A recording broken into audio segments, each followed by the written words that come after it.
ఇంకా చాలా మంది మహానుభావులు ఇప్పుడు పోతాడట ఆయన డబ్బులలో పెట్రోల్ పోస్తలేరని పోయి బండి నిండా ఫుల్ ట్యాంక్ చేయించుకుంటాడట. బండి ఇంటికి తీసుకుపోయి పైప్ ఇప్పి మళ్ళీ అది ఒక డబ్బలో పెట్టుకొని స్టోరేజ్ చేసుకొని మళ్ళీ బండి వేసుకొని పోతాడు. ఇక కాదా పెట్రోల్ షార్టేజ్ రాదా?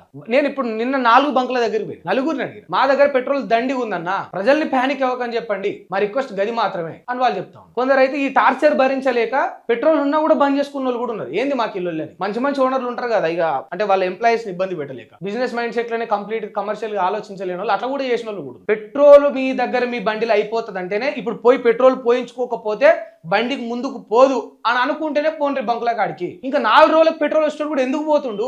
నువ్వు 4 రోజుల తర్వాత పరిస్థితి ఇట్లా ఉండదు. గ్యాస్ లేదు ఇప్పుడు గట్లే ఉన్నదా? మనం కూడా ఆలోచించాలి. అరే పాపులేషన్ ఇంకా పెరిగింది, గతంతో పోలీసు ఇంకా పెరిగింది, 4 బండ్లు వినియోగం పెరిగింది, ఇంటికి ఒక్కడు బండి వాడేటోడు ఇప్పుడు ఇంట్లో 4 బండ్లు ఉన్నాయి. సో పెట్రోల్ డీజిల్ యొక్క అవసరాలు కూడా పెరిగినాయి, వాడకాలు కూడా పెరిగినాయి. అప్పటంతా ఇంట్లోనే ఉండి పని ఉంటేనే బయటికి వెళ్ళేది. ఎరుకట ఏదైనా 1 కిలోమీటర్ పోవాలంటే నడిచిపోయేది. ఇప్పుడు 100 మీటర్స్ షాపు కిరాణా షాపు పోవాలని కూడా బండి వేసుకొని పోతా ఉన్నాం. సో పరిస్థితులు, వాతావరణం, వ్యవస్థ, పాపులేషన్, వినియోగాలు, వాహనాల సంఖ్య అన్ని మారినప్పుడు ఉంటాయి. దేశ ప్రధాని మీద మస్తు ప్రెషర్ ఉంటుంది, దేశ ప్రధానికి మస్తు పనులు ఉంటాయి. మనం ప్రతిదీ కూడా ఆలోచిస్తలేడు అయితలేదు అని అనుకోని ప్రెషర్ పెట్టకుండా మనమే లేని ఒక ప్రాపగండను ప్రజలే క్రియేట్ చేస్తా ఉంటారు. ఈవెన్ మీడియా కంటే, అధికారుల కంటే, గవర్నమెంట్ కంటే కూడా మొదలు ప్రజలు తప్పటి అడుగులు వేస్తాం. అవసరం లేదు. కైండ్లీ రిక్వెస్ట్, మీకు అవసరం ఉంటేనే పెట్రోల్, మీకు నీడ్ ఉంటేనే బంకుల కాడికి పోండి. మీ బండిలో ఫుల్ ట్యాంక్ ఉన్నా కూడా పైపులు ఇప్పి ఇంకో డబ్బాలలో నింపుకొని మళ్ళా బంకుల కాడికి పోయి లేని డిమాండ్ ని పెట్రోల్ కు డీజిల్ కు క్రియేట్ చేయకండి. మీకు అవసరం ఉందా అప్పుడే పోండి. మీరు పెట్రోల్ పోయించుకోకపోతే బండి ముందుకు పోదు అని అనుకుంటేనే పోండి. 2 రోజులకు సరిపడే పెట్రోల్ ఉన్నా కూడా మళ్ళీ 3వ రోజు 4వ రోజు కోసం కూడా పెట్రోల్ కి ఇయ్యాలనే పోతే